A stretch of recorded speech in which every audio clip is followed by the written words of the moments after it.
Time to know the news of the week. I am Hannah Tabios. This is the MB Rundown.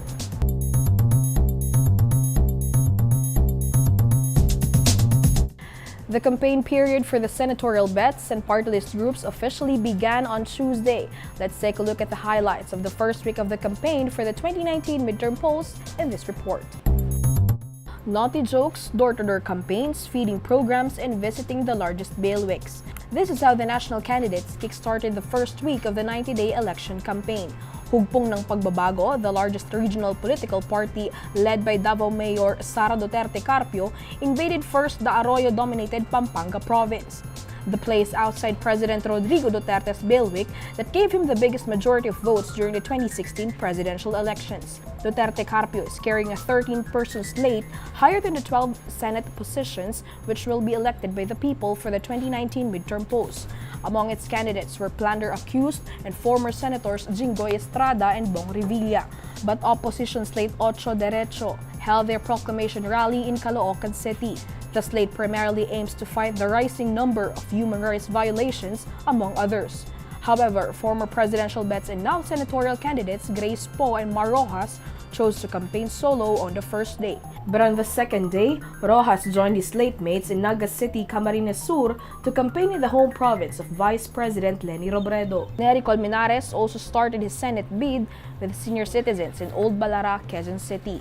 The former lawmakers continues to fight causes for the masses. This is Hannah Tabios for the MB Rundown.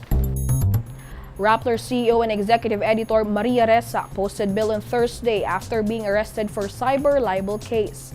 Manila RTC Branch 46 released the arrest warrant against Ressa on Tuesday, but personnel from NBI served it at Rappler headquarters in Pasig City past 5 p.m. Wednesday, after which Ressa's camp tried to post bail in a Pasay night court. However, the presiding judge refused to accept it, making Ressa stay in custody of the NBI overnight. The case was filed by DOJ, which stemmed from a complaint by businessman Wilfredo Keng, who was identified in Rappler's article as the person who lent his SUV as service to former Chief Justice Renato Corona during his impeachment trial. The material was published by Rappler in May 2012, 4 months before the cybercrime law was enacted into law. Neither illness nor death can stop Marianne and Crisanta from loving their spouses. Watch their story.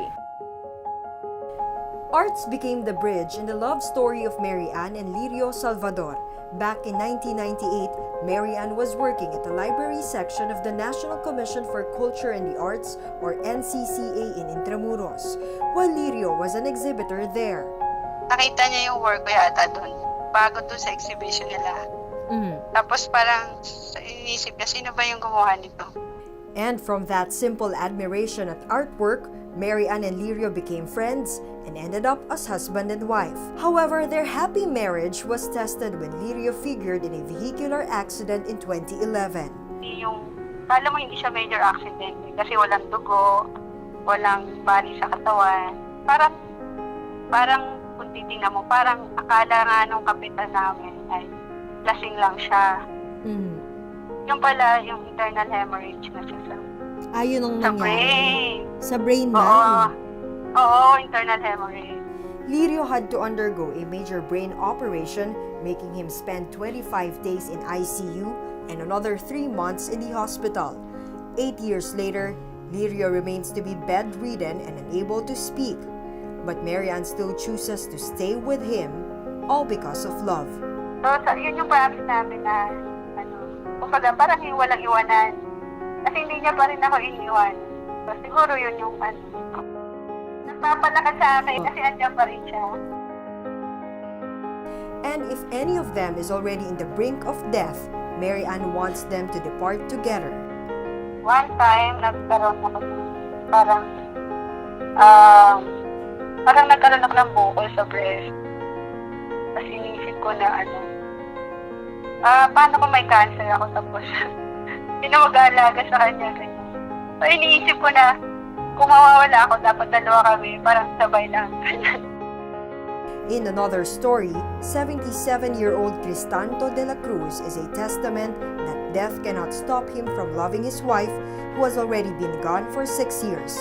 In one of the photos shared by his daughter Mayet Cinco, De La Cruz was seen lying beside his wife's grave and talking as if she was just beside him. Cinco told the Manila Bulletin that every time her father pays a visit to the tomb of her mom, he appears energized and happy. This is Ria Fernandez for the MB Rundown.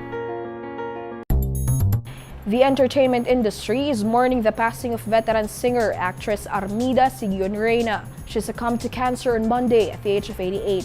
Her daughter-in-law, Bibeth Orteza, said in a Facebook post that a memorial service at the Heritage Memorial Park will be held until 6 p.m. today. Siguion-Reyna is the half-sister of former Senate President Juan Ponce Enrile. Among her award-winning television programs was the Aawitan Kita. In the late 90s, she became the chairperson of the Movie and Television Review Classification Board, or MTRCB. She was also one of the recipients of the Gawad CCP para sa sining in 2015. Thai Princess Ubolratana Mahidol was disqualified to run as Prime Minister for the upcoming elections in March. The decision of Thailand's poll body announced on Monday came after the princess's brother, King Mahavajiralongkorn, opposed her political bid, saying it is against royal traditions and extremely inappropriate. Last week, the nomination of the princess as sole candidate of Thai Raksa Chart Party, which is linked to ousted leader Thaksin Shinawatra, came as a surprise, being the first royalty to enter politics. Princess Mahidol was supposed to contend against Thailand's co-leader turned Prime Minister Prayut Chan-o-cha on March 24. Meanwhile, these are the other top news of the week.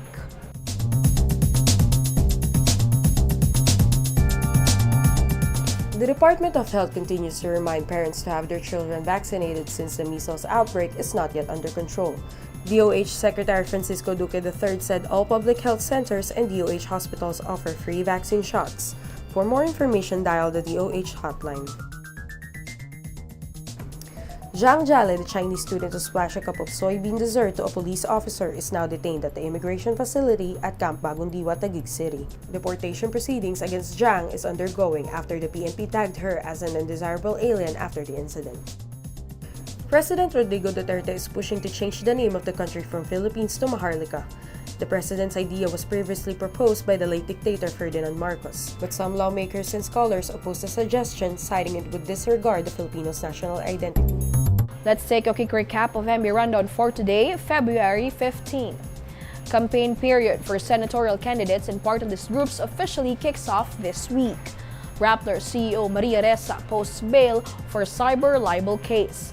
Past this Valentine's Day, 2 people prove their undying love for their spouses. Veteran actress singer Armida Siguion-Reyna dies at the age of 88, and Thailand's election commission disqualifies Princess Ubolratana Mahidol's candidacy as Prime Minister.